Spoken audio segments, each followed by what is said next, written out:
Olá, seja bem-vindo ao WeAll Talks Brasil, o podcast feito para você conhecer os membros empreendedores da IO no Brasil. Eu sou Gil Gasparini e hoje converso com Guilherme Spina, há mais de 20 anos CEO na V2Com. A V2Com é uma empresa de IoT, em português, Internet das Coisas. Não sabe o que é IoT? Não tem problema, que hoje você vai descobrir, porque hoje a gente vai conversar mais sobre esse mercado em constante expansão e também falar sobre a trajetória de sucesso do Guilherme. Vamos lá? Guilherme, muito obrigada por conversar com a gente hoje. É um prazer ter você aqui. Obrigado pelo convite, espero poder ajudar. Me conta um pouquinho de como você começou. A empresa que eu tenho hoje, que é a V2Com, eu acho que é a sexta ou sétima empresa que eu abri. Nossa, e você já tá há 22 anos? Quase 24 anos, na verdade. Tá louco. Não, 2002, 22 anos. 22 anos. 22 anos, é. Quando eu estava na faculdade, eu já tinha decidido que eu queria ser empresário. Você já tinha essa clareza? Já, porque aí minha história é meio... meu pai é engenheiro, eu sou engenheiro também, e foi o primeiro da família que fez faculdade e tal, e trabalhava numa multinacional americana. Então meu pai era um executivo. E aí eu tinha o meu padrinho, que era uma pessoa muito próxima, e que não tinha terminado o ginásio, ele era português, ele veio de Portugal com sei lá, 12 anos, o pai tinha uma padaria, ele tinha uma padaria, e 2, 3, 4, um hotel, um restaurante, 50 restaurantes, blá, blá. Então meu padrinho era empresário. E aí, na minha cabeça, ao mesmo tempo que eu era bom aluno, eu gostava de estudar e tudo, e que fui fazer engenharia, na faculdade eu vi que eu não ia ser aquilo ali que ia me fazer feliz. Eu falei, eu vou ser empresário. E aí, meu primeiro negócio foi uma agência de turismo. Você jura? É. A primeira coisa que Meu você primeiro fez? negócio, a primeira empresa De que eu onde abri... veio? Você queria muito viajar e aí você falou que tal uma agência de turismo? Na verdade, na faculdade...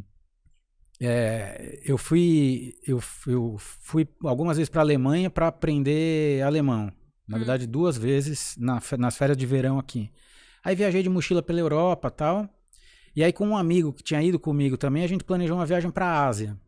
E aí quando eu terminei a faculdade, a gente ficou 6 meses de mochila na Ásia.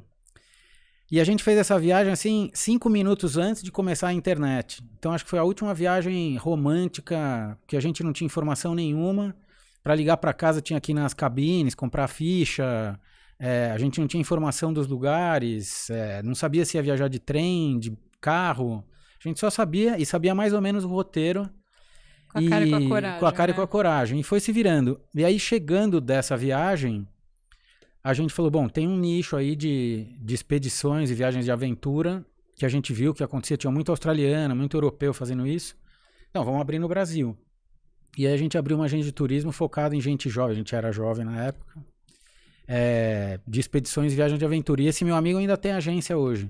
Ele mora na África do Sul agora. Agência. A mesma agência. Você tá brincando? Ela ainda existe. Essa minha primeira empresa tem mais de... Então, 1996 a gente abriu. Gente, mas eu não sou mais sócio. Não, mas olha, funcionou, então a ideia Sim. foi boa, porque 90% dos casos de sucesso, você começa ouvindo que o founder, ele inventou, sei lá, uma coisa muito ruim, mas ideia meio ruim. A gente pensa assim do Newman, do WeWork, que ele fez um negócio pros bebês, tipo uma roupinha de bebê pro bebê poder engatinhar. Uma ideia... Nossa, mas uma ideia aleatória. Tipo, por que o bebê não dói pra ele, né? E aí você fica pensando, a sua já deu certo de primeira, pô.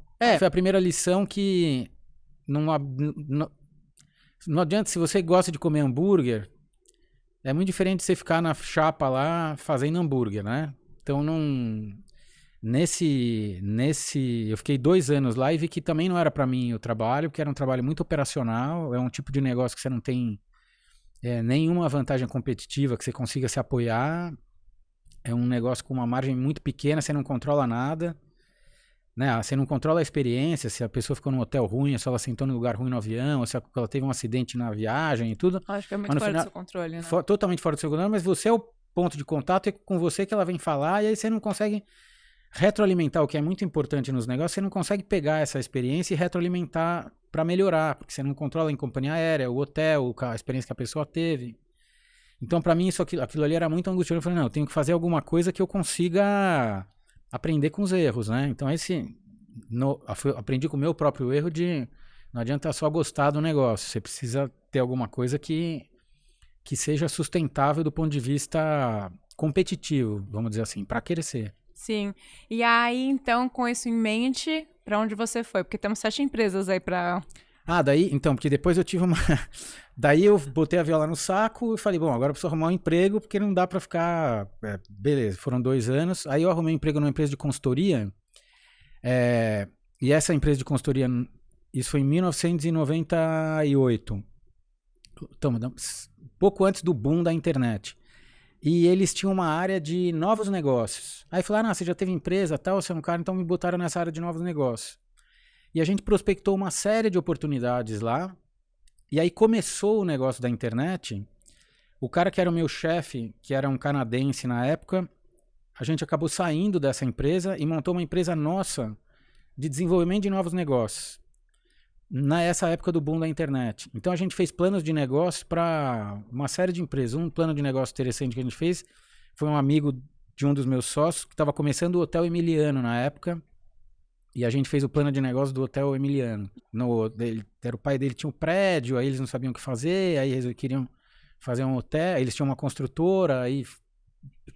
Não, engraçado porque, gente, o Emiliano hoje em dia é uma instituição tão grande na cidade de São Paulo, você nem imagina uma época que não existia o Emiliano, né? E aí abrimos algumas empresas nossas. E até algumas coisas foram visionárias, mas muito antes do mercado chegar. Isso é um problema também, super problema. Chegar muito cedo na festa. Essa é uma outra... Se você chegar muito cedo na festa, muito tarde na festa, você não vai aproveitar a festa. A gente abriu uma empresa, esse meu sócio canadense era um cara mais velho e tal, e muito sagaz, assim, em relação ao negócio. No negócio da internet, ele falou, a maioria dessas coisas é pastel de vento e tal, mas vai acabar acontecendo. A parte mundo real desses negócios de internet vai acontecer.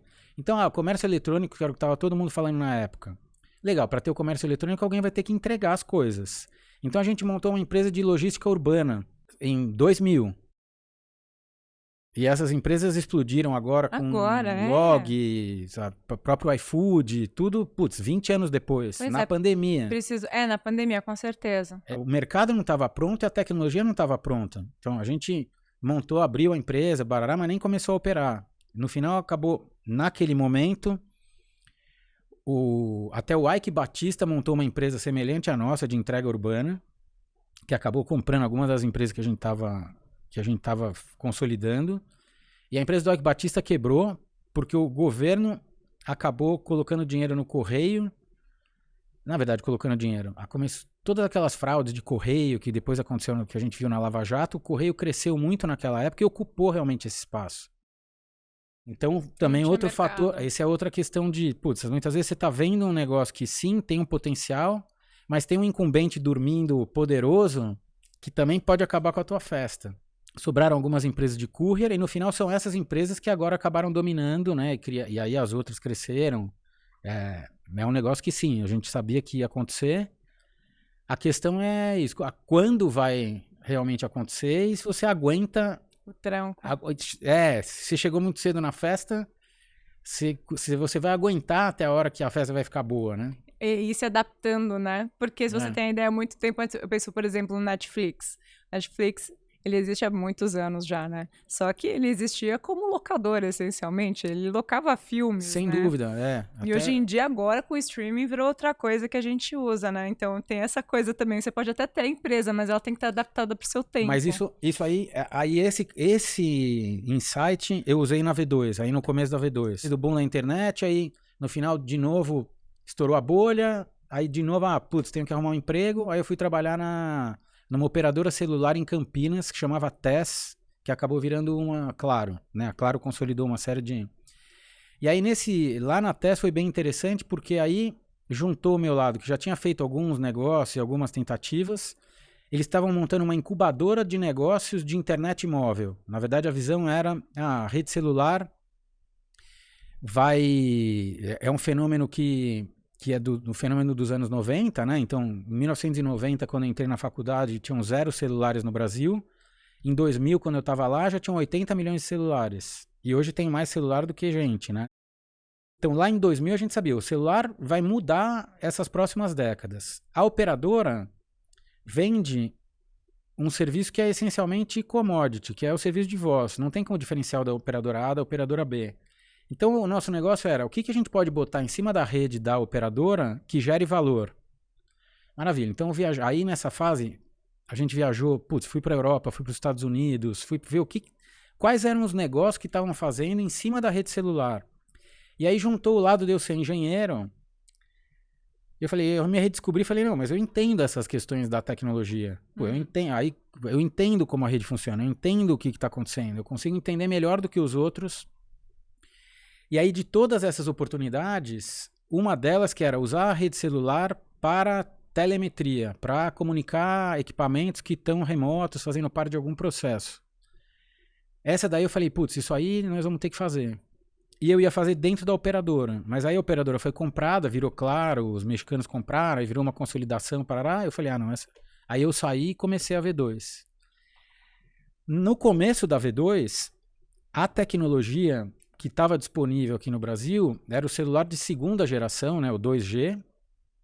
E na segunda geração, a nossa rede era totalmente heterogênea em relação ao resto do mundo.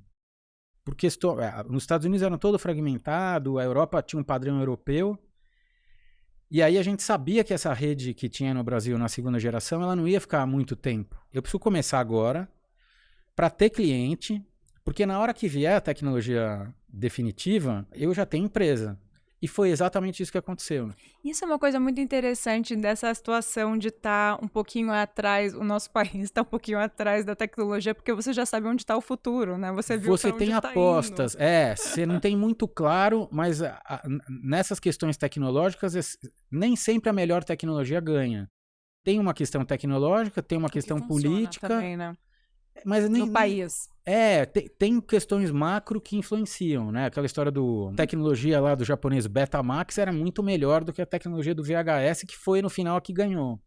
Então, quem ganha a guerra tecnológica não necessariamente é a melhor tecnologia. Isso é muito profundo, né? Porque realmente não é sobre ser o melhor, né? É sobre conseguir ganhar o mercado. E gerar momentum, que eu acho que é outra coisa importante para falar sobre começar empresas, né?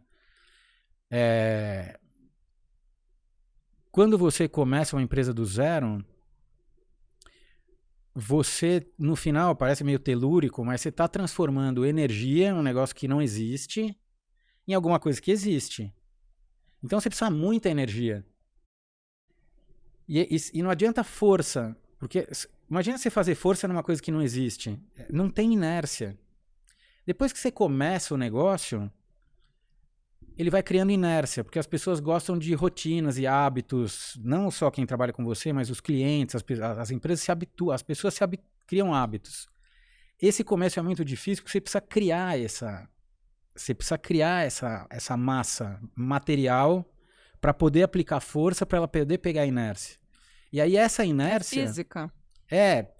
Aplicado na verdade é a física aplicada à psicologia. Nessa inércia, se você dá sorte e tem habilidade, você acaba atraindo, também é física, você acaba atraindo outras pessoas que têm interesses alinhados com o teu, que vai te ajudar a crescer, clientes, fornecedores, o resto do mercado, e óbvio vai ter competidores que te fazem ficar honesto e acordar para trabalhar todo dia, o competidor te ajuda, né, a ser melhor. Mas esse começo é muito difícil. Gente, isso há 22 anos atrás. E realmente são 2 décadas aí de experiências. Tem alguma grande lição e alguma grande quebra de cabeça nesses 20 anos? Uma grande lição. Antes, quando a gente abriu a V2, a primeira loucura, né? Se você for tentar fazer as coisas totalmente pelo lado racional, você não faz nada, você não começa nada do zero. Porque não é racional. Não é racional. Não é racional, mas também você não pode ser totalmente irracional. Não é jogar uma moeda. Então, eu tinha um sócio, e quando a gente começou a V2, eu já tinha tido agência de turismo, não sei o que, parará, esse meu sócio não tinha tido negócio nenhum. Aí eu falei, putz, esse cara precisa ganhar experiência e tal, a gente vai demorar um tempo para gerar a caixa, porque precisa desenvolver o negócio, arrumar tecnologia, não sei o que. A gente começou 2 empresas ao mesmo tempo. Só quem é moleque, só quem é muito louco, acha que, não, muita energia. É muita energia. E a gente, mas abriu uma empresa interessante, que era a tecnologia no começo dos anos 2000, de lavagem de carro a seco ficou disponível. Os carros passam a maior parte do tempo ou na garagem de casa ou na garagem do trabalho. A maior parte dos carros na época era comprado por mulheres. Mulheres não tinham interesse. Então a gente montou uma empresa para cuidar do carro, lavar o carro no estacionamento do trabalho e eventualmente no estacionamento dos prédios, a seco. E com isso a gente ia construir uma base de dados com as informações desses carros e depois vender seguro, manutenção, parará, fazer venda de carro entre os nossos, né, fazer um mercado, um monte de coisa que acabou acontecendo. Legal, a ideia é ótima, vamos começar, parará. Começamos, montamos a empresa, gente, uniforme, a gente tinha uma minivanzinha que ia nos lugares, montava a tenda e tal, e ganhava R$15 por lavagem. Aí um dia fazia 10 lavagens, outro dia fazia 8 lavagens, parará, então beleza. Peraí, isso não, era impossível num dia fazer 50 mil lavagens. Imagina. Fisicamente impossível, beleza. Só que um dia um dos lavadores pegou um carro e desceu uma escada. E deu perda total num carro. E o prejuízo? Esse é o prejuízo. Aí eu aprendi a segunda lição. Eu nunca mais entro em negócio que você tem muito mais downside do que upside. Eu não posso ganhar de 15 em 15 e perder de 50 mil. Na verdade, você tem que procurar assimetrias que sejam ao contrário. Você, né? Exatamente. Lógico. Mas quando você está começando, você fala, não, eu só estou olhando que, a gente começa 15 em 15, depois eu vou vender isso, vou vender aquilo, parará, mas e os riscos? Então, esse ajuste do risco para cima e do risco para baixo foi a melhor coisa que aconteceu ali naquela época para mim. Porque nos negócios de tecnologia, você tem muito risco para baixo. Então, o principal negócio é gerenciar o risco para baixo e deixar que o risco para cima a natureza cuida. Se você trabalhar bem, você vai acabar... Funciona. Exatamente. E para quem está acompanhando o podcast, mas não sabe direito o que é a internet das coisas, como que você definiria? Então, é um termo que eu acho que ficou até meio velho, assim, ele não define um problema de negócio, né? Na verdade, ele é uma extensão a internet liga as redes, aí primeiro se conectaram os computadores, depois as pessoas que estão atrás dos computadores, depois os telefones, os celulares, e aí a próxima onda é realmente conectar as coisas, a câmera, o medidor de energia, Softwares. as máquinas, parará. O que acaba acontecendo é que sim, isso aí está acontecendo, mas como nicho de negócio, ele não é muito descritivo. Porque Muito amplo, né? É muito amplo e muito fragmentado. Então, você não consegue pegar esse mercado e dar uma conformação nele única. Como que você qualificaria, então, o que você faz? Então, eu acho que isso, no final, eu acho que um ângulo melhor para olhar é o da digitalização das coisas. Na verdade, o que está acontecendo é que o mundo físico está sendo digitalizado. Então, nos anos 90, aquela história de ter um computador em cima de cada mesa, eu lembro, né, quando eu entrei na faculdade em 1990, eu ia no escritório lá na empresa que meu pai trabalhava, ninguém tinha computador. Aí as assistentes foram as primeiras que tiveram computador, substituiu a máquina de escrever por um computador. Na verdade, ali o que estava se digitalizando era a papelada. Na verdade, nem estava se digitalizando, né? Tava só o que batia na máquina, na verdade, agora pegava, escrevia no computador e imprimia um papel. Daí você vai digitalizando mais processos, né? Algumas coisas alguns objetos começaram a ser digitalizados, é isso. A gente começou a ler os medidores de energia, principalmente os maiores. E aí na década de 2010, com os smartphones, se digitalizou praticamente a interação das pessoas em mobilidade, né? Então você está o tempo todo conectado aí com um monte de aplicativo que te ajuda a andar no trânsito, o Waze, ou para pedir comida, ou para... O que vai acontecer daqui para frente é que mais coisas vão tá digitalizadas, ou seja, os dados e o histórico delas vão estar nesse mundo virtual que está na nuvem, e aí potencializado pelas questões de inteligência artificial, que vão trazer inúmeros benefícios para quem souber usar. Isso era uma das minhas perguntas, inclusive, porque existe uma divisão de opiniões em relação à inteligência artificial, né? E existem muitas palavras do momento, né? Buzzwords que a gente vai estudar. Antes era o metaverso, tudo era metaverso, agora tudo é inteligência artificial. E assim, tem pessoas que estão nesse momento de, putz, vai vir, vai destruir tudo, vai acabar com os empregos, vamos todos morrer numa grande explosão. E tem gente que tem esse lado do otimismo, não, vai vir e vai ser incrível. Qual que é a sua visão? Eu acho que eu acho que vai acontecer como sempre aconteceu.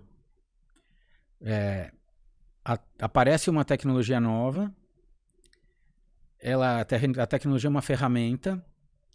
Num primeiro momento, essa ferramenta nova, quem é mais bélico ou militar, vê que ela tem um grande potencial militar. Foi assim com o carro, foi assim com o avião, foi assim com... Então, como nós vamos usar isso para fazer guerra? Para fazer guerra. Aí tem essa fase, tem acertos e erros, e no longo prazo isso se acomoda na sociedade e a sociedade acaba dando um passo. Né? Então, como eu falei, o carro, o avião, os antibióticos, vira um bem para a sociedade. O radar, o GPS. Inclusive o Wi-Fi, né? Ele foi feito... A internet. Tudo surge como arma e toda a ferramenta ela tem um potencial de ser usada para o bem ou para o mal. Quem usa a ferramenta é o ser humano. Né? O bisturi pode ajudar a salvar uma vida ou pode cortar e matar uma pessoa. Né? Não é a ferramenta em si, ela não tem valor intrínseco. A ferramenta é uma ferramenta. E para a V2Com, como que você vê o futuro? Tá muito claro. Tá claro já? Não, tá super claro. A V2Com tá numa fase... em 2019, a VEG virou minha sócia, então a V2Com agora é parte da VEG e vai ser cada vez mais parte da VEG. Né? E muito provavelmente, em breve, eu vou para as próximas... vou para a próxima fase. Do ponto de vista estrutural, a VEG é uma corporação brasileira multinacional, é uma das empresas de maior sucesso. Né? Eles começaram em 1961 no interior de Santa Catarina, numa cidade que não tinha asfalto. E hoje se não me engano, a quarta empresa mais valiosa da nossa bolsa. Né? A VEG vende produtos em mais de 130 países, tem fábrica em mais de 20 países. Então a VEG realmente é uma potência. Tudo que a VEG vende hoje, praticamente tudo que ela vende, você consegue encostar a mão. É físico. Então, nesse processo da digitalização que eu estava dizendo, todos esses elementos que são físicos hoje, amanhã eles vão ter que ser inteligentes e conectados. Um motor. A VEG vende 25... A VEG fabrica 70 mil motores elétricos por dia. Dá mais de 25 milhões de motores por ano. Cada motor desse faz parte de algum processo de negócio, que mais valioso ou menos valioso. Tem um ar-condicionado aqui e provavelmente tem um motorzinho da VEG ali. Esse motor está ali fazendo a função dele. No futuro, ele vai estar todo sensorizado, ele vai estar conectado, alguém vai estar sabendo se esse ar-condicionado, quando ele precisa de manutenção, se ele está usando mais energia ou menos, se ele poderia estar num ritmo. E é isso, e nisso você tem economia e melhoria para o meio ambiente. O crescimento agora vem por aquisição.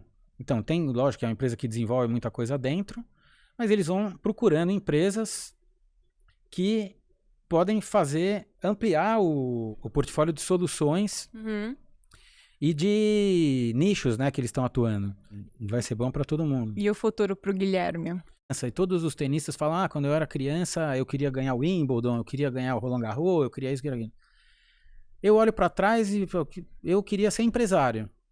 É o que te faz feliz, né? É o que te move. E ser empresário não é ficar na praia tomando... Então, com certeza eu vou abrir mais de uma empresa.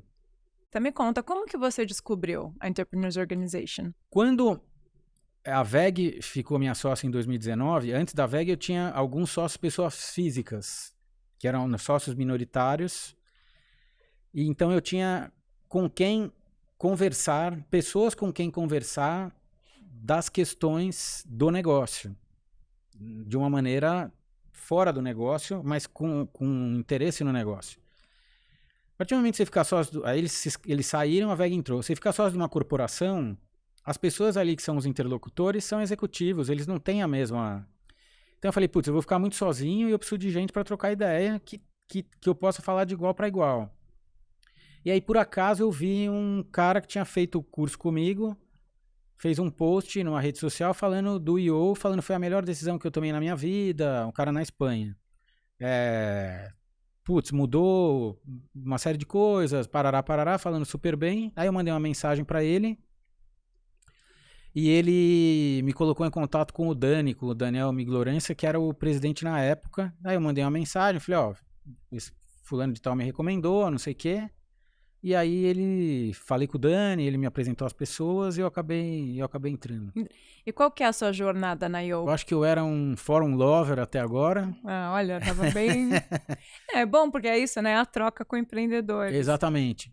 Mas aí agora também, nessa mudança de fase, eu vou ter que pensar, eu acho que tem mais coisa para ser aproveitada. Gui, muito obrigada por conversar com a gente hoje. Foi Obrigado um prazer. pelo convite. E você que assistiu a gente até agora, muito obrigada pela sua visualização. Não esquece de seguir, dar like e não esqueça, o próximo entrevistado pode ser você. Te vejo na próxima. Tchau!